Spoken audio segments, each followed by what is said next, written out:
Today at the National Press Club, Australia's eSafety Commissioner, Julie Inman Grant. She's helping young Australians navigate the dangerous currents of social media and assisting with the implementation of the government's minimum age legislation.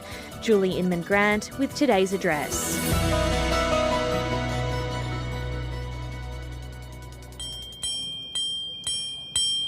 Hello and welcome to the National Press Club of Australia for today's Westpac address. My name's Tom Connell, I'm the club's president and also Sky News Chief Election Analyst and Politics Anchor.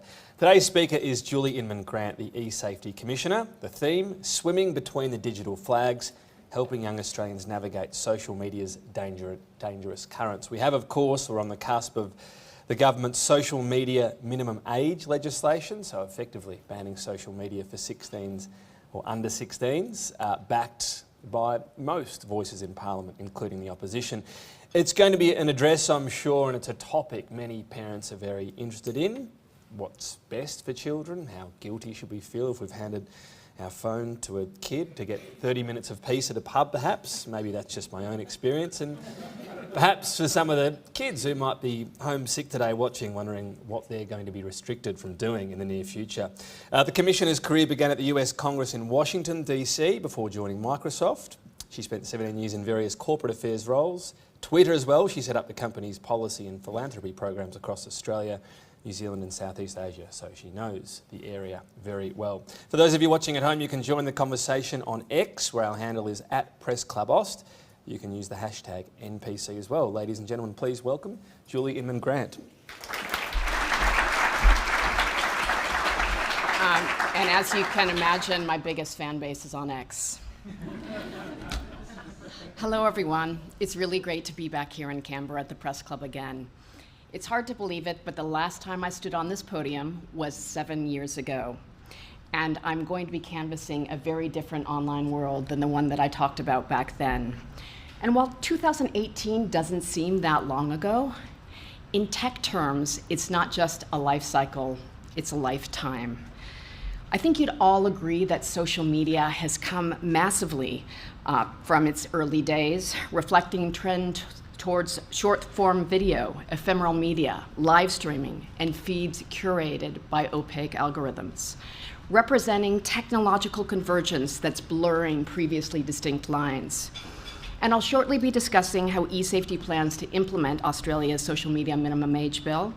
But first, I'd like to touch on some of the other remarkable changes that we've seen the online world undergo, driven by rapid advances in technology, seismic shifts in user behavior, and of course, the exponential growth of artificial intelligence.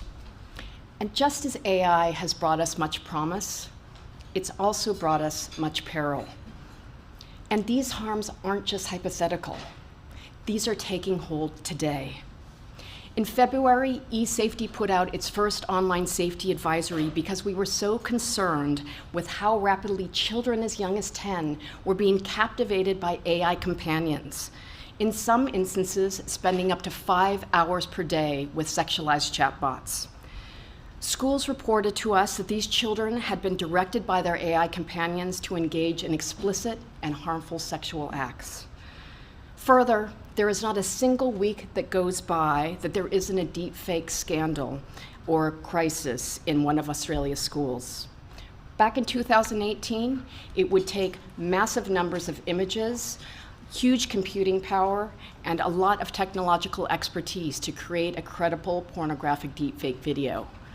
Today, the most common scenario involves harvesting a few images from social media, plugging it into a free app on a smartphone, and then, while the cost to the perpetrator seems free, the cost to the victim survivor, we can tell you, is lingering and incalculable. And so herein lies the perpetual challenge of an online safety regulator, trying to simultaneously fix the tech transgressions of the past while simultaneously remediating the harms of today and keeping a watchful gaze towards the threats of the future.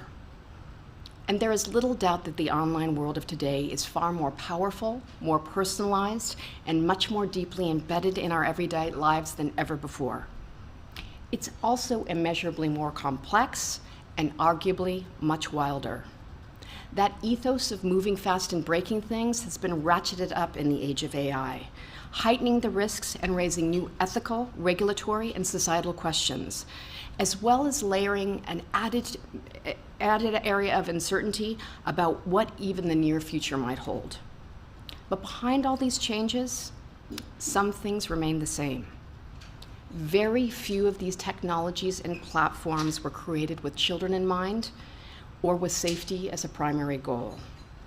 Today, safety by design is not the norm, it is the exception. Very few of these platforms and technologies continue to focus on engagement of profit. User safety is now being demoted, dumped, or deprecated altogether. So while the tech industry regresses backwards, we must move forwards. And that is precisely what Australia is doing. The Albanese government's social media minimum age law is the first of its kind to pass anywhere in the world, with overwhelming support across the parliament and the states. Numerous other countries are now hotly debating these issues, seeking effective age assurance interventions to correct this imbalance. And I can assure you, they're beating down our door to find out just how Australia plans to take this bold regulatory action forward. Now, the relationship between social media and children's mental health is one of the most important conversations of our time. It naturally generates much debate and emotion. Therefore, it's important that we ground these discussions in evidence and prioritize the best interests of the child from the start. And even more importantly, that we engage young Australians in these discussions throughout the policymaking and implementation process. There is no question that social media offers benefits and opportunities, including connection and belonging, and these are important digital rights we want to preserve. But we all know that there's a darker side, including algorithmic manipulation, predatory design features such as streaks, constant notifications, and endless scroll to encourage compulsive usage, as well as exposure to increasingly graphic and violent content online. These are indeed treacherous waters for our children to navigate, especially while their maturity and critical reasoning skills are still developing. And this is where we can learn so much from tried and tested lessons of water safety that Australia has pioneered. From the backyard pools to the beach, Australia's water safety culture is a global success story, a mixture of regulation, education, and community participation that reduces risks and supports parents keeping their children happily and safely frolicking in the sea. Picture any major beach in Australia, and it will likely include the familiar sight of yellow and red flags fluttering in the breeze, children splashing in the waves, and lifeguards standing watch. Parents keep a watchful eye too, but are quietly confident in the knowledge that their kids will be okay, not because the ocean is safe, but because we have learned to live beside it. We teach our kids to swim, and we give them the skills to recognize and master the ocean's dangerous and sometimes unseen currents. We do everything we can to minimize the risk of drowning, but we understand that the sea represents such a powerful and vast force that we can never hope to totally eliminate the risks. We have to take the same approach online. This cannot simply be about restriction, but also about phased safety preparation, coupled with multiple forms of oversight. We cannot totally fence off this vast digital ocean, but we can equip young people with essential survival skills to not just keep their head above the waves, but to thrive and stay safer. Teaching digital and algorithmic literacy is the closest thing we have to online swimming lessons. And eSafety has a vast repository of resources and programs to facilitate this learning today. By helping children to think critically, to spot social engineering and deepfakes, and to heed those warning signs, we're setting our kids up for more online independence, resilience, and enjoyment in their later teen years. Australia's social media age restriction bill is one way we are planting those flags in the digital sand. It's also putting accountability precisely where it belongs, on the platforms themselves. But calling it a ban misunderstands its core purpose and the opportunity it presents. We're not building a great Australian internet firewall, but we are seeking to protect under 16s from those unseen yet powerful forces in the form of harmful and deceptive design features that are currently engaging their usage online. For that reason, it may be more accurate to frame this as a social media delay, giving children a reprieve from the pervasive pull of platforms engineered to keep them digitally entranced and entrenched. A forced delay was precisely the idea behind the 36 Months campaign, a concerted national effort to prioritize the mental health of Australian children by pushing for access to social media to be increased from the ages of 13 to 16. Importantly, this new regulation will give us all precious time to build up our children's online swimming skills, so when they are ready, they'll possess the confidence to swim against the tide of harmful content flooding their social media feeds. The potential risks to children of early exposure to social media are becoming clearer, and I have no doubt that there are parents in this room today who could share stories of how it has affected their own children and families. And that is why today I'm presenting some of our latest research for the first time, which reveals just how pervasive online harms have become for Australian children. We surveyed more than 2,600 children between the ages of 10 to 15 to understand the types of online harms they face and where they are experiencing this happening. Unsurprisingly, social media in this age group is nearly ubiquitous, with 96% of children reported having used at least one social media platform. Alarmingly, around 7 in 10 kids said they had encountered harmful content, including misogynistic or hateful material, dangerous online challenges, violent fight videos, and content promoting disordered eating. Children told us 75% of this harmful content was received or encountered on social media. YouTube was the most frequently cited platform in our research, with almost 4 in 10 children reporting exposure to harmful content there. This also comes as the New York Times reported earlier this month that YouTube surreptitiously rolled back its content moderation processes to keep more harmful content on its platform, even when the content violates the company's own policies. And this really underscores the challenge of evaluating a platform's relative safety at a single point in time, particularly after we see platform after platform rolling back its trust and safety teams, weakening policies designed to minimize harm, making these platforms ever more perilous for our children. Perhaps the most troubling finding was that 1 in 7 children we surveyed reported experiencing grooming-like behavior from adults or other children at least 4 or 5 years older. This included asking inappropriate sexualized questions or requesting that they share nude images. Of those affected, just over 60% said their most recent experience with grooming occurred on social media, which just highlights the intrinsic hazards of commingled platforms designed for adults but also inhabited by children. Cyberbullying remains a persistent threat to young people, but isn't the sole domain of social media. While 36% of kids experience online abuse from their peers there, another 36% experienced online bullying on messaging apps, and 26% through online gaming platforms. This demonstrates that this all too human behavior can migrate to wherever kids are online. What our research doesn't show, but our investigative insights and reports from the public do, is how the tenor, the tone, and the visceral nature of cyberbullying affecting children today has changed and intensified.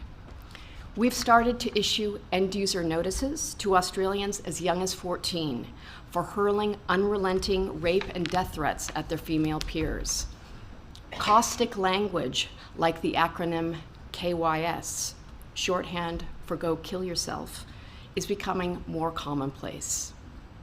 I think we can all imagine the worst case scenario when an already vulnerable child is targeted by a peer who doesn't fully comprehend the power and impact of throwing those digital stones. Sexual extortion is reaching crisis proportions, with eSafety experiencing a 1,300% increase in reports from young adults and teens over the past 3 years. And our investigators have recently discovered a worrying trend. We have seen a 60% surge of child sexual extortion over the past 18 months, targeting 13 to 15-year-olds. But we've also seen an increase in reports from 16 to 17-year-old boys, again demonstrating the importance of building resilience of this upper range of teens so that when they do come back online, their defenses have been hardened to anticipate and meet these looming online threats. As I've mentioned before, the rise of powerful, cheap, and accessible AI models without built-in guardrails or age restrictions are a further hazard faced by our children today. Emotional attachment to AI companions are built in by design, using anthropomorphism to generate human-like responses and engineered sycophancy to provide constant affirmation and the feeling of deep connection. Lessons from overseas have highlighted tragic cases where these chatbots have engaged in quasi-romantic relationship with teens that have tragically ended in suicide. In the Character AI wrongful death suit in the US, lawyers for the company effectively argued that the free speech outputs of the chatbots should be protected over the safety of children, clearly as a means of shielding the company from liability. Now, thankfully, the judge in this case rejected this argument, just as we should reject AI companions being released into the Australian wild without proper safeguards. As noted earlier, the rise of so-called declothing apps, or services that use generative AI to create pornography or nudify images without effective controls, is tremendous cause for concern. There is no positive use case for this kind of app, and they are starting to wreak systematic damage on teenagers across Australia, mostly girls. eSafety has been actively engaging with educators, police, and the apps makers and the app stores themselves, and will be releasing deepfake incident management plans for schools this week as these harmful practices become more frequent and normalized. What is important to underscore is that when either real or synthetic image-based abuse is reported to us, eSafety has a greater than 98% success rate in terms of getting this harmful content down, and our investigators act quickly. Our mandatory Phase 1 standards, which require the tech industry to do more to tackle the highest harm online, like child sexual abuse material, will take effect this week and will help us to force the purveyors and profiteers of these AI-powered nudifying models to prevent them from being misused against children. And our second phase of codes, which I'll talk about shortly, will put in place protections for children from harmful material like pornography, and will force providers of these AI chatbots to protect children from sexualized content. Now, I know that was all a lot to take in, and I'm sure these trends are of deep concern to us all. But they also bring into sharp focus what we are attempting to do and why we are attempting to do it. In essence, we're seeking to create some friction in a system to protect children where previously there has been close to none. And in doing so, we can also provide much needed support for parents and carers struggling with these issues. As the Prime Minister has often said, this legislation is not just about social media finally demonstrating social responsibility. It's also about creating a normative change for parents. It's a constant challenge for parents to juggle the urge to deny access to services they fear are harmful to their kids with the anxiety of leaving the kids feeling socially excluded. I can speak from lived experience with 3 teenagers that this sometimes feels like very effective reverse peer pressure. And while the social media delay will not solve everything, it will create some friction in the system, and this will reinforce some of the other measures I'm also talking about today. Ultimately, this world-leading legislation seeks to shift the burden of reducing harm away from parents and carers and back onto the companies themselves, the companies who own and run these platforms and profit from Australian children. We are treating big tech like the extractive industry it has become. Australia is legitimately asking companies to provide the life jackets and the safety guardrails that we expect from almost every other consumer-facing industry. eSafety is charged with implementing and evaluating this new law, and at the halfway point, we've made significant progress, which puts us well on track to meet the deadline of the 10th of December. The stakes are high, and we know that the eyes of the world are upon us. But I think it's fair to say, as eSafety approaches its 10th birthday, Australia has already led the world in its commitment to online safety, and we are again showing our world-leading credentials. But I want to be clear. The legislation does not give us a mandate to cut the coral cable or de-platform social media apps on stores. Or should we create expectations that every child's social media account will magically disappear overnight? Our implementation of this legislation is not designed to cut off kids from their digital lifelines or to inhibit their ability to connect, to communicate, to create, or explore. Far from it.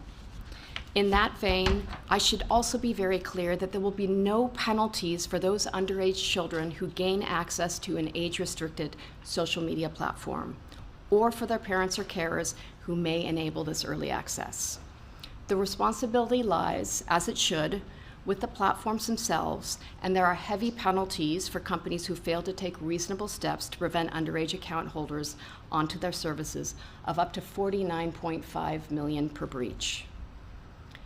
While there's still a lot that needs to be considered, a key principle as we approach the implementation is the recognition that children have important digital rights. Rights to participation, the right to dignity, the right to be free from online violence, and of course, the right to privacy. The Privacy Commissioner, Carly Kind, there she is with us today, and she has a very important role here to monitor and enforce compliance with the privacy provisions set out in this legislation, as well as those set out in the Privacy Act. This is a really important part of the regulatory puzzle and demonstrates that protecting privacy and safety need not be mutually exclusive. So we will continue to work together in lockstep on both regulatory guidance and on the implementation of the bill. There is no question that this is one of the most complex and novel pieces of legislation eSafety has ever implemented. There are key milestones that have now been reached and more coming just over the horizon that are bringing us closer to the minimum age obligation taking effect. One of the pivotal steps will involve the Minister for Communications, Annika Wells, making rules on which platforms are included or excluded from the minimum age obligation. While she couldn't be here today, we have already seen that she'll bring great energy and insight into online safety policy going forward.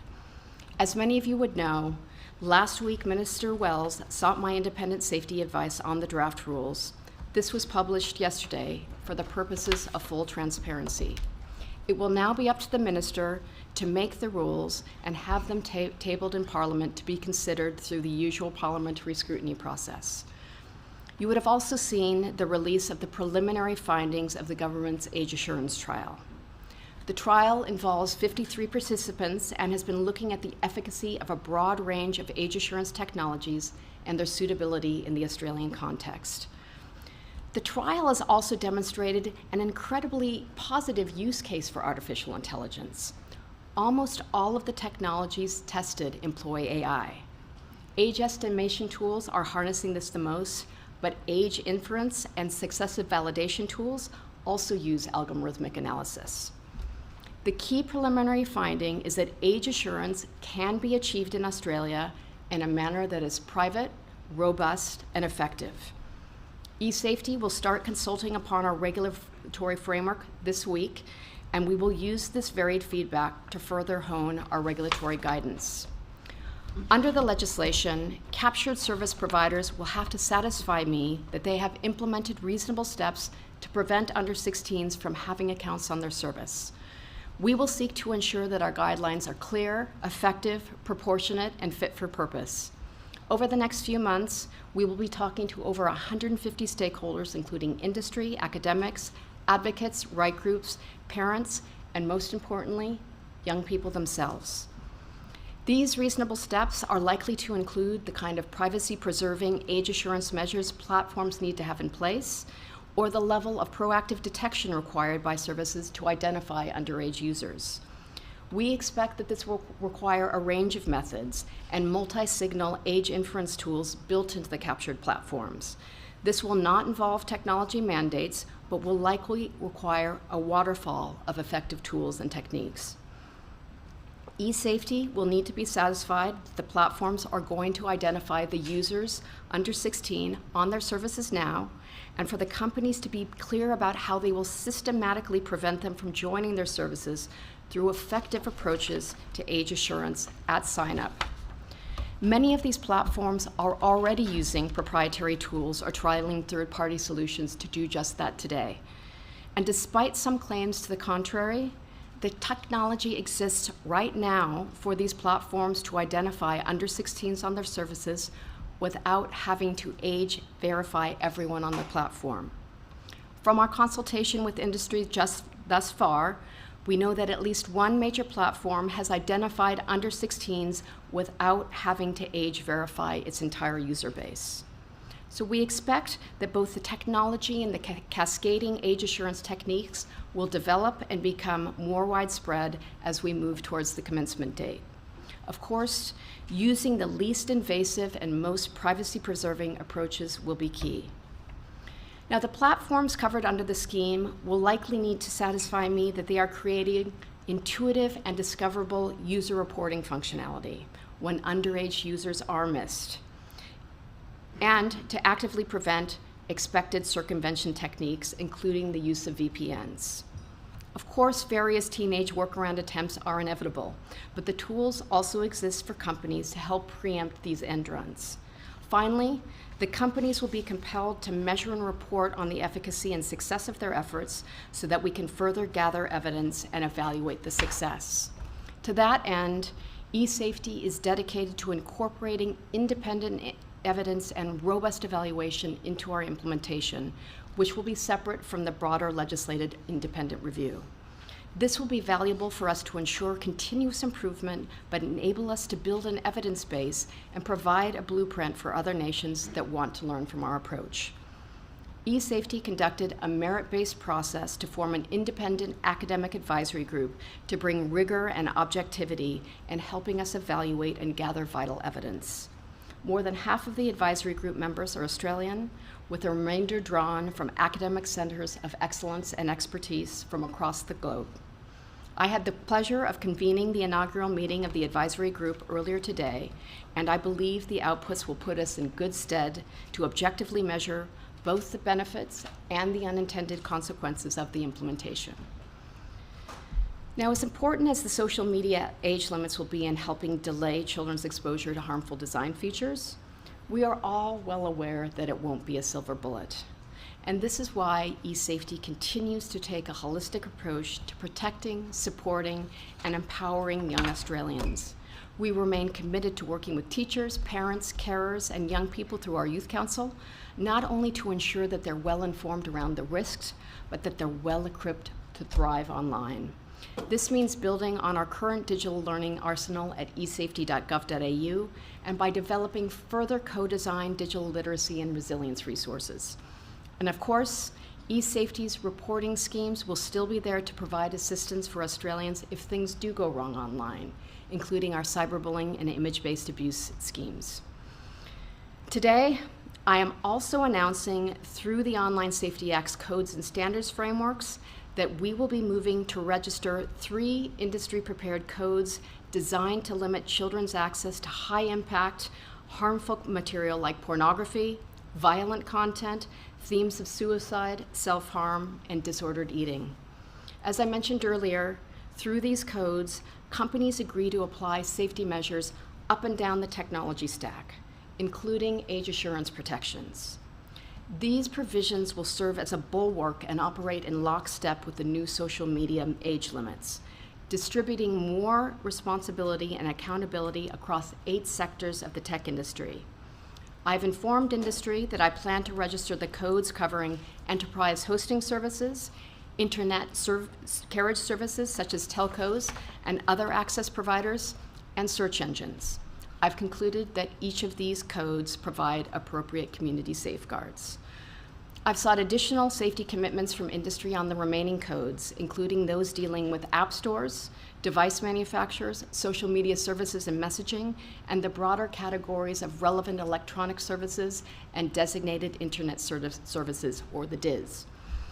It's critical to ensure the layered safety approach, which also places that responsibility at critical choke points in the tech stack, including on the app stores and at the device level, the physical gateways to the internet where kids sign up and first declare their ages. For the further broader DIS category, I asked industry to make changes to strengthen protections around AI companions and chatbots. I want to ensure that these provide vital and robust protections. Industry confirmed last week they would seek to make some of these changes, and I plan to make my final determination by the end of the month. If I'm not satisfied these industry codes meet appropriate community safeguards, I will move to making mandatory standards. To wrap up,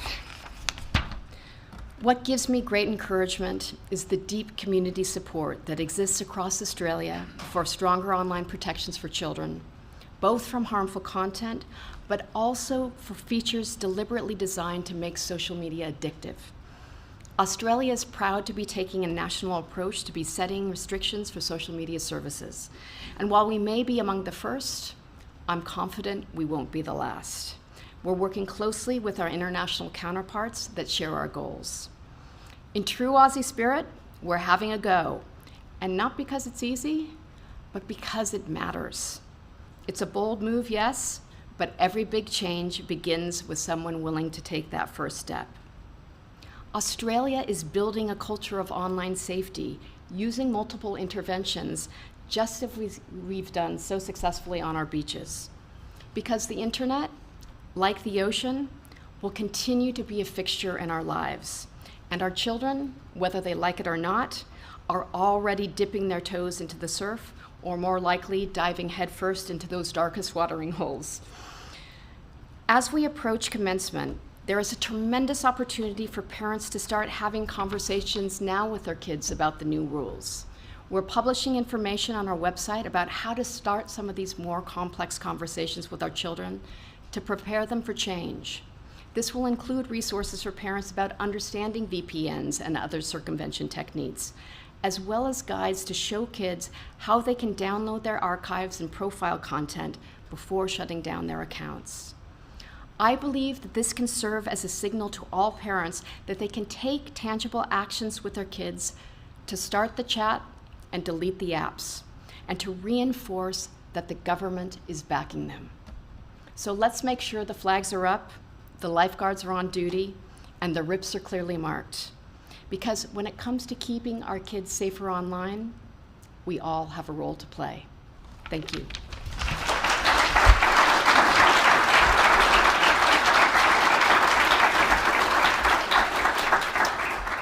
Thank you for the speech. So a lot of people would agree with the intention. One of the points often raised is unintended consequences. And I know you mentioned safeguards around ensuring VPNs, for example, are not used, but workarounds seem to always pop up. So how concerned are you that previously a kid that might have had access to Facebook and TikTok gets something like a VPN and is exposed to all the other ills you were talking about, that could happen on quite a large scale? It could happen. I mean, 28% of Australians are using VPNs today. Again, we are talking about, under 16s, and most of those are living in the family home, and that's one of the reasons I think it's so important to enable and empower parents to know what VPNs look like, to have conversations with their kids about what they're doing online and what platforms they're using. As we said, this will never be the silver bullet. The idea is to create a delay and to create friction, but to also continue to educate and build the resilience and critical reasoning skills of young people. I mean, like with drinking or smoking, kids will find innovative ways to do end runs and to get around things. I think we just need to be vigilant in knowing what our kids are doing online, talking to them, even basic dinner conversation. We ask our kids about their sports, their friends, their school. How often are we asking them about what they're doing online? And we have to remember, this is a hard parenting challenge because we didn't grow up with it. But for kids, particularly since COVID, their online and offline lives are inextricably tied. So they don't see a difference. So when something happens to them that's harmful online, it affects their entire being in a way that we might be able, as an older generation, to compartmentalize. Oh, this is happening online. This is not happening to my whole being. So is that the warning for parents?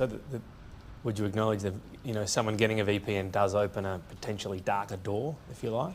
Yeah, I mean, our kid's going to be under 16 is going to be trying to set up VPNs. They're free VPNs. I mean, I think one of the reasonable steps we'll ask the technology companies to take, who are meant to be keeping them off.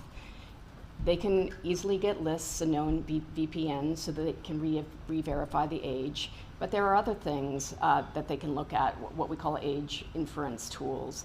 They can look at device fingerprinting. They can look at who the carrier is. They can see if the children are engaging with other 13-year-olds, or if they're only communicating with other Australians outside of school hours. There are lots of things that they can do to see whether or not this might be an underage kid, and we're going to ask them to do some of those things, and then provide parents with the materials they have. But nobody said that this is foolproof. Go to the first question on the floor, Amanda Cott from the Nine Network. Hi, Commissioner. Thank you so much for your speech. Sure. There is a lot of scepticism in the community around how effective the social media ban is going to be in terms of actually stopping kids from accessing these platforms. How confident are you that you're going to be able to stop 100% of kids from accessing these platforms? And if not, what percentage do you think is realistic? Well, again, we're referring to this as a social media delay, not a ban. A ban suggests a total prohibition. This is about putting the burden back on the platforms themselves.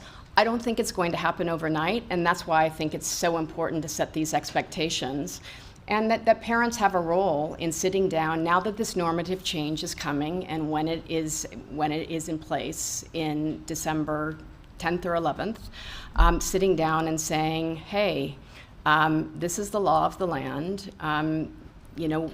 I'll show you how to download your archive so you can keep all your contacts of your friends, but we're going to deprecate your account for a period of time.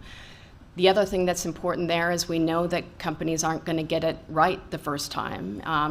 None of these technologies are foolproof, but again, if they're using them in tandem with one another, they'll have greater levels of success. But the user reporting tools will be really important. And the types of questions that the companies ask to prove the date of birth or the age of the user is going to be important too. I mean, we've certainly thought about all the different kinds of end runs. There could be pre-age verified accounts that are sold on the black market. VPNs is kind of another common one.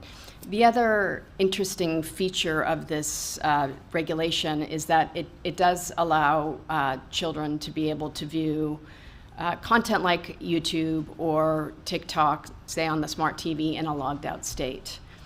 So I'm not going to hazard, make a estimation of the percentage. I think some companies will do it really well, and some will probably execute poorly. I was just in France last year, and I went to UBO's headquarters. They have 60 million young people under 16.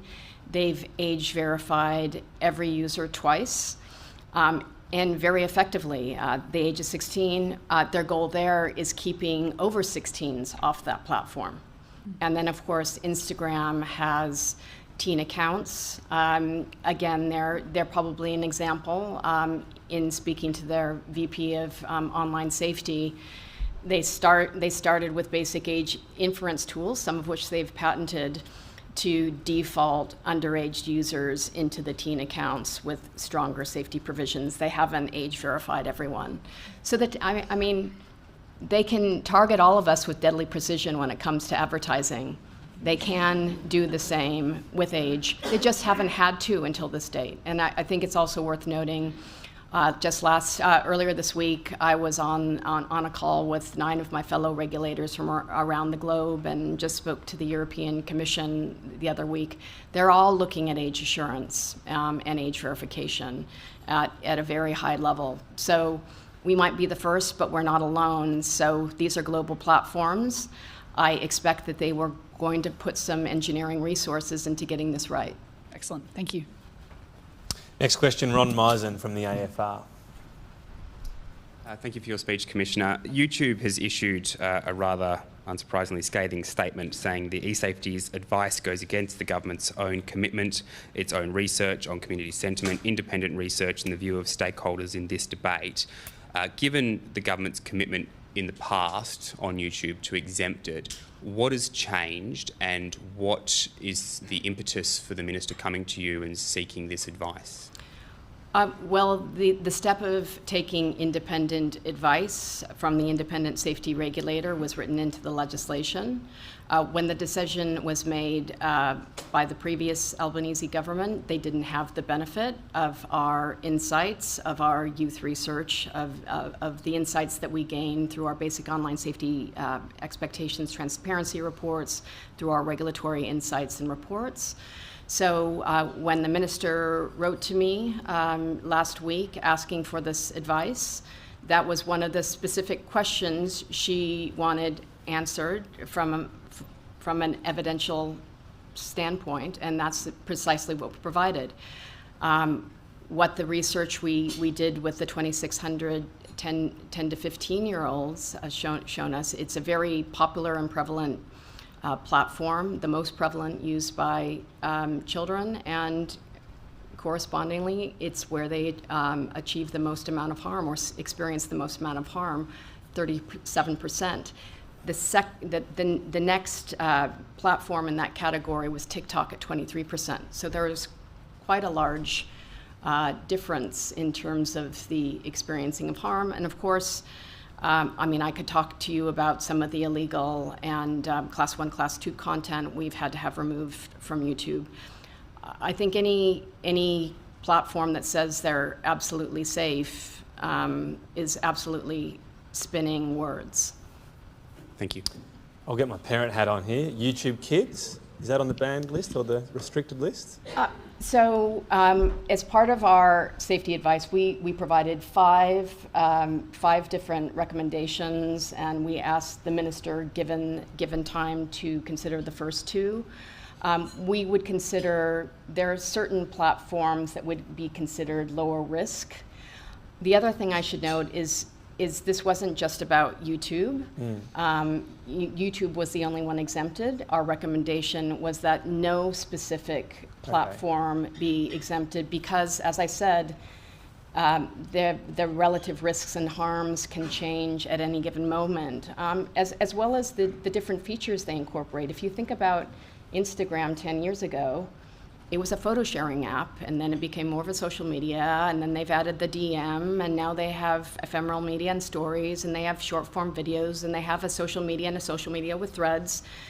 So I was talking about the distinction, these specific categories, they're all blurring. Even WhatsApp now is offering channels and advertising. So this is a dynamic field, and we have to be able to stay ahead. Really quickly, on a practical sense, I mean, YouTube often is just, for some people, they just use it to watch videos. Yeah. I mean, if there's a teacher at a school that wants to teach something and there's a video on surfing, they can show that to the kids, can they? Yep, they can do that in a logged out state, absolutely. Logged out state is fine. Okay. Yep. Marnie True from the ABC's next.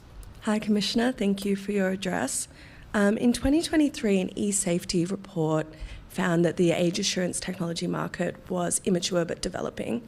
Has that technology improved significantly since then, and how confident are you that the technology exists now to make the ban meaningfully effective, or the delay meaningfully effective, come December?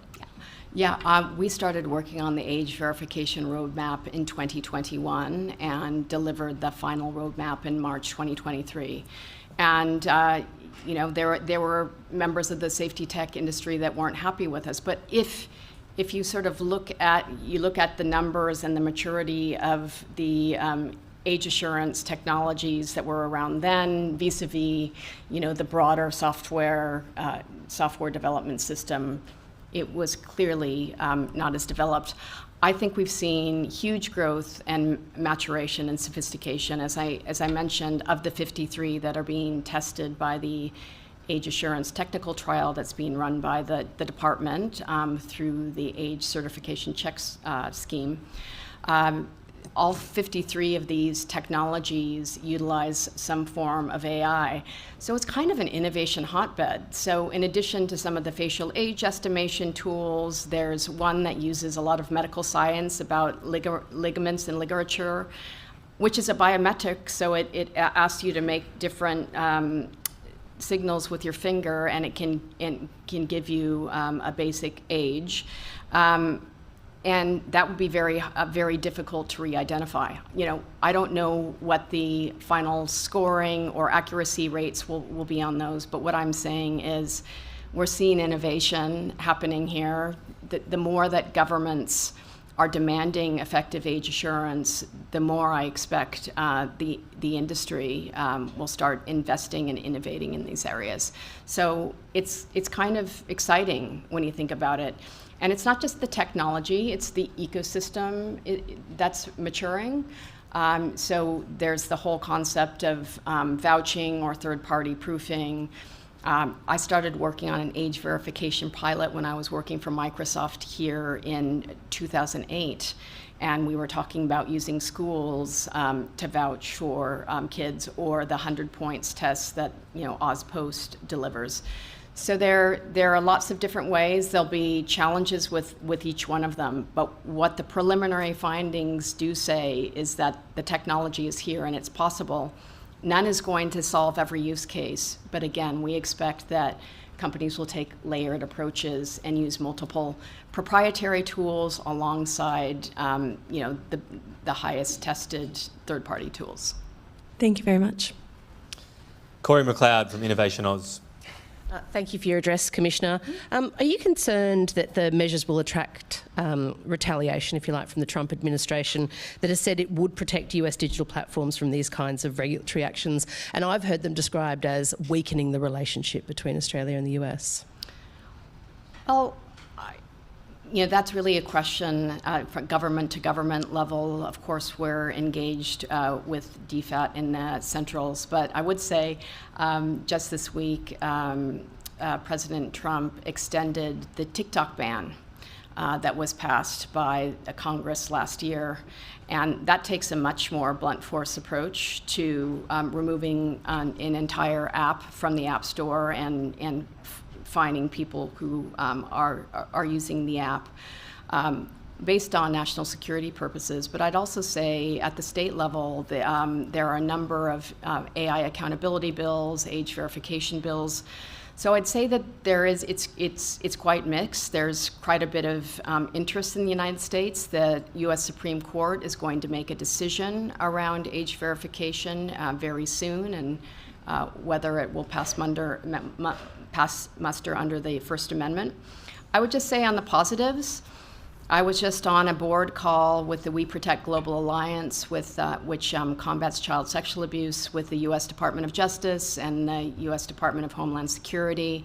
In December, we worked with DHS to develop a safety by design toolkit with 40 technology and AI companies, all of them domiciled in America, and we've created a great toolkit to combat CSEA. And President Trump just signed the Take It Down Act, which will deal with deep fakes and remove image-based abuse. We've had a very similar scheme in place for almost 8 years. So again, I think we can find lots of areas where there's synergies and where we care about the same things. And global collaboration is what we have to be doing. The internet's global. We know that laws are national and local. And that's why we're the founders of the Global Online Safety Regulators Network as well. We're much stronger together. I mean, a lot of these companies are as large and wealthy as nation states, so we need to band together with like-minded countries. Thank you. Jack Quayle from The Australian. Thanks very much, Ms. Inman and Grant, for your address. I just wanted to follow up with what Ron and Tom asked specifically about YouTube. I mean, while you've noted in your advice to government that the platform poses risks to children, it also is a source of, educational content, as Tom mentioned, entertainment as well.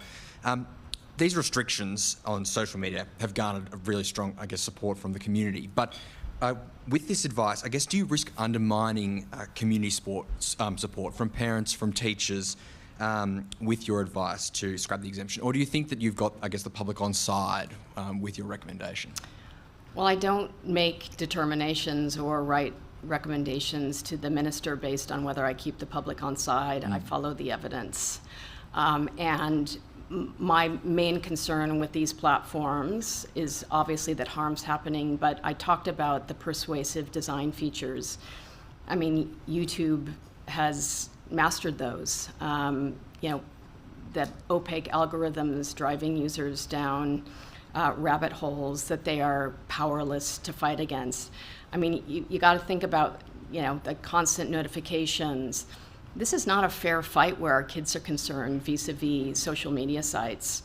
So I wrote based on where the evidence took me and what my concerns are about the safety of children, and that's always going to surpass any concerns I have about politics or being liked or bringing the public on side. Yep, thank you. And to clarify on that from before, if you're not logged, there won't be a restriction if you're not logged in. No, Is that how you can still view that from logged in accounts. And none of the advice says that, of course there's valuable educational material, but as TikTok and Instagram and others would have said, well, we have educational material too. So again, I think what we're trying to do here is harness the positives and still enable people to engage without the persuasive and pervasive pull of these opaque algorithms and technologies that are designed to make social media addictive, or if you're looking for diet information, to further send information about bulimia and anorexia. We see that all the time. Olivia Island from the SMH and The Age. Thank you, Commissioner, for your speech. A part of the Trump administration's push for free speech has said that they've threatened retaliation against people who impinge on online speech. Are you concerned about being able to return to the US yourself, or what might happen if you were to go to the US? Well, I guess the way I look at the Online Safety Act, and next week we are experiencing our 10-year anniversary. We were created by a democratically elected parliament as an independent statutory authority. The laws that we administer through the Online Safety Act are passed by the parliament and the thresholds. My goal is to help Australians have safer, more positive experiences online. And yes, we're dealing with difficult issues around speech. We're not regulating DEI, we're not regulating political content, opinions, journalistic content. This is purely about harm targeting Australian individuals. So with cyberbullying, it's menacing, harassing, intimidating, and threatening content that's targeting a child. It's much higher where adults are concerned. We have to prove serious intent to harm and that it's menacing, harassing, and offensive in all cases to an ordinary reasonable person. That is such a high threshold above defamation. We've only used our formal powers 6% of the time. So we also have transparency and accountability requirements. So you can challenge a decision that I make. You can challenge it through internal review, through the ART, through the Ombudsman, or through the federal court. And that is starting to happen, and that's legitimate. The more the powers and how we administer them are tested, the more we can look to Delia Rickard's excellent Online Safety Act review and start implementing some of the changes. No bill is going to be created that doesn't have flaws or doesn't anticipate technology moving 20 times faster than probably 20 million times faster than any legislation can. So I actually see what we're doing as protecting Australian voices. online, because it is those who are most vulnerable that tend to be targeted online, and we don't take action unless there is an Australian on the other end that's experiencing hurt and harm at a considerable level. So no concern if you were to enter the US? I'm not planning on going to the US anytime soon. I'll defer to my DFAT colleagues to see whether or not they see risks. Thank you. Lachlan Leeming from News Corp.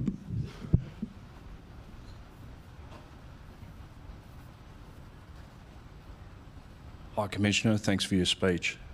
Just as we sat down to eat before, Shadow Communications Minister Melissa McIntosh issued a statement. I'll just read a couple of quotes from it.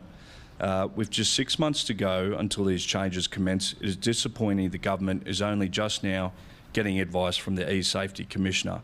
There are more questions than answers right now, including what verification technology will be required, which platforms are in or out, and what constitutes platforms taking reasonable steps to implement social media age minimum standards by 10th of December. Whichever way you look at this issue, the Albanese Labor government is failing to keep up with its own deadline to protect Australian kids online, end quote. What is your response to this criticism, and are you prepared today to give a guarantee that the structures required for those age limits will be in place by December 10? Well, I don't think it's fair to say that work hasn't been done. I tried to just in December, my COO and I were in Washington, D.C., speaking to the vice presidents of Snap and Meta and others to prepare them for what they're doing. They know this is coming, they know this is law, and they're already looking at the ways to do this. We're halfway through. I sort of just I kind of tried to chunk out for you the kind of areas that we'll be looking to build reasonable steps. What are your underage 16s on your platform now, and what are you going to do to deprecate those? What are you going to do to prevent under 16s from having accounts at sign up? What kind of user reporting functionality when things are missed are you going to provide? What are you going to do to prevent circumvention? And we will have reasonable steps there. And then what do we need from you in terms of reporting on efficacy? All that is incredibly doable. We have a straw man for what those reasonable steps would look like. We're starting our consultations this week. We put an EOI out a month and a half ago, so we've identified all the stakeholders we're going to be engaging with. I am sure there will be more. Yes, once the minister makes the final determination around the rules, that'll give us some clarity. We may be building the plane a little bit as we're flying it, but there was an election and a caretaker period, and there was a period of time where this couldn't be discussed. But I'm very confident we can get there. By December 10? Yeah. Awesome. Thank you very much. Tess Economou from AAP. Thank you very much for your time today, Commissioner. Some experts have raised the issue of vulnerable groups of young people not being able to form communities online or seeking support from other people online. I was just wondering how you kind of balance that against a delay of them not being able to do that, and whether you think that that could in fact kind of harm them on the other flip side to that. I mean, that was an issue that I raised concerns about when the legislation was being deliberated, because we know from research with called communities, with communities of disability or ability, with LGBTQI plus folks, that they feel more themselves online than they do in the real world, and they can find their tribe. And that's precisely why I was clear in saying we're not trying to cut kids' digital lifelines or to prevent them from communicating, exploring, and creating. And we'll see what the final rules look like, but in the initial draft, of course, some of the platforms and services that were exempted are in the form of messaging and online gaming services where communities can be formed and where kids are using now. I mean, the simple fact of the matter is adults are probably using social media sites more than kids are today. And so I think we can do both. I think we can also start stimulating some interpersonal communication and engagement in school cafeterias and playgrounds. I know that was a vision the Prime Minister had of seeing more kids kicking the footy. That's what we plan to help measure in terms of both the positives, and we'll look at the unintended consequences. And if we see indications that that kids are really hurting or being damaged in some way, then we'll go to the government and we'll figure out a solution to how we can solve those issues. But this is why I don't like the term social media ban. It's not a total prohibition of children using technology. It's just keeping them from those darker, more powerful unseen forces in the way of algorithms and other pervasive designs that are designed to keep them scrolling and addictive and amplifying outrage, frankly. Josh Martin from the 7 Network.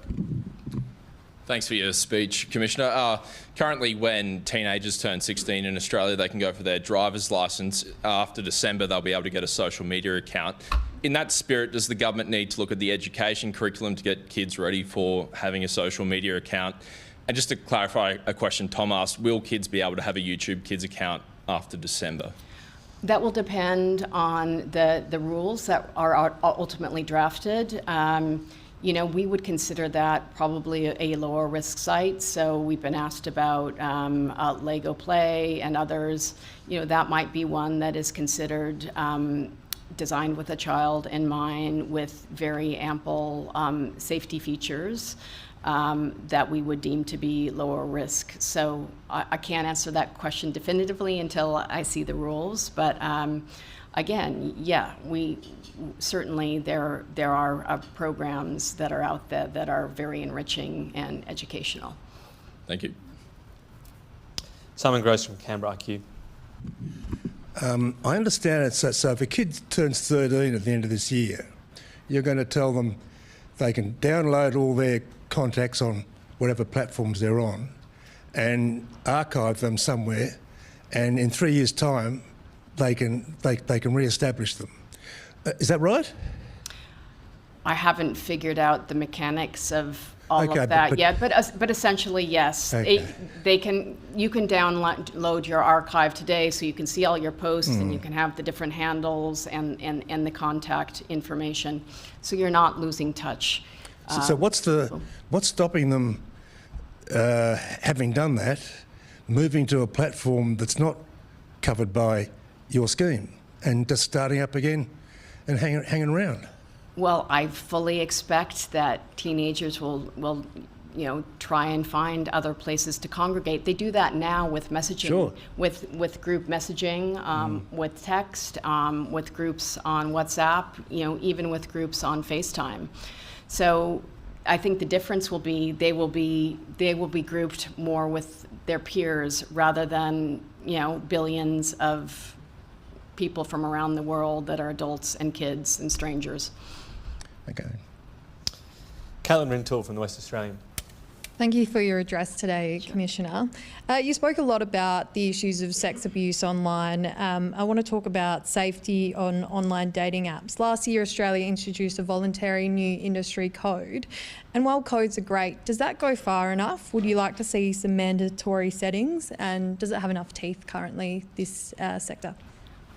Well, as you know, it was set up after a very tragic killing of Daniel Finlay Jones, and it was set up as a voluntary initiative.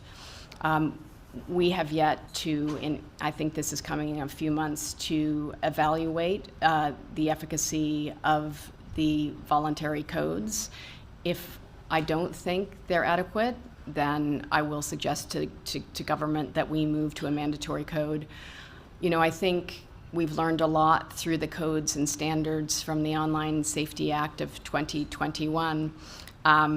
I remember having conversations with some of my colleagues at the department who are no longer there saying, hey, I know these, co-regulatory codes, they worked really well in the 1990s with the telcos that are based here, but I'm putting on my, I spent 22 years in the tech industry, I'm putting on my industry. We love those kind of codes. You can kick the can down the street, you can make them really weak. And it's a lot of work for the government to turn them into anything that has teeth. So they said, okay, well, we hear you, so we'll give you this ability to make standards. It took us 3.5 years to get codes and standards in place using that method around illegal content, child sexual abuse material, and terrorist and violent extremist content that is illegal here and illegal almost everywhere. So I don't know. I think if you want to move quickly, you probably wouldn't use co-regulatory codes. Thank you. Just got 30 seconds or so. Let me ask you this to finish things up. Social media companies have always wanted to make the most money, and that means having the most people on for the most amount of time. Do you expect that to change?